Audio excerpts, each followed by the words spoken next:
Grève dure pour faire plier l'exécutif. La galère dans les transports, c'est reparti.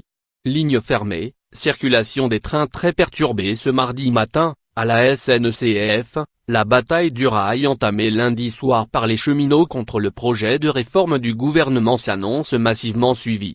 À l'appel des 4 syndicats, CGT, NSA, Sud, CFDT, près d'un cheminot sur 2 et grévistes, près de 8 conducteurs sur 10. La direction table sur un TGV sur 8 en circulation, comme pour les intercités. Pour les franciliens, un train sur 2 est prévu sur le RER, 1 sur 4 sur le D. Les 4,5 millions de voyageurs quotidiens de la SNCF vont vivre un mardi noir. Les solutions de repli s'appellent covoiturage, autocar ou télétravail. Cette grève sera très pénalisante pour nos clients, a prévenu Guillaume Pepy, le patron de la SNCF. Pensé pour désorganiser au maximum le trafic, le mouvement est prévu pour durer jusqu'au 28 juin, à raison de 2 jours de grève sur 5. Seul Sudrail a appelé à une grève illimitée reconductible par 24 heures. Les ponts de mai et les vacances de Pâques ne seront pas épargnés. Comme le début des épreuves du bac, le 18 juin, si le mouvement ne fléchit pas d'ici là. Le manque à gagner pour la SNCF serait de l'ordre d'une vingtaine de millions d'euros par jour de grève.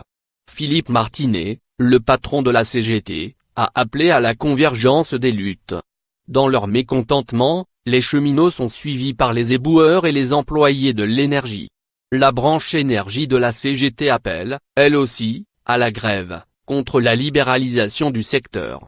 Les grévistes n'excluent pas de couper l'électricité ou le gaz de manière ciblée, de remettre l'accès au réseau à des ménages en situation d'impayés, ou encore de basculer des heures pleines en heures creuses. L'intersyndicale d'Air France, réclamant une hausse générale des salaires de 6%, a déposé une nouvelle journée d'action. L'intersyndicale d'Air France, réclamant une hausse générale des salaires de 6%, a déposé une nouvelle journée d'action. Des blocages sont prévus les 7, 10 et 11 avril. Enfin, les incidents se multiplient dans les universités, après les violences à la fac de droit de Montpellier. Vendredi, les tribunaux de France étaient mobilisés pour une journée morte, contre le projet de loi de programmation de la justice. Emmanuel Macron a promis qu'il était là pour transformer la France. Réformer la SNCF, c'est s'attaquer à un emblème, quand bien même l'ouverture à la concurrence du rail est imposée par Bruxelles. En 1995, Alain Juppé avait cédé après 3 semaines de conflit. À ce stade, le gouvernement tient bon. Il reste ferme sur les grands principes de la réforme, fin des embauches de cheminots au statut, transformation de la SNCF en société anonyme à capitaux publics, et il lâche du lest sur les modalités d'exécution. Des garanties sociales importantes ont été données aux cheminots qui passeront au privé. Mais c'est bien la fin programmée du fameux statut qui aiguillonne la mobilisation.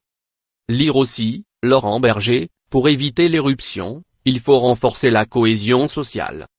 Elisabeth Borne, la ministre des Transports, a déploré qu'une grève soit lancée alors que le débat parlementaire n'a pas commencé, que les concertations n'en sont qu'à mi-chemin.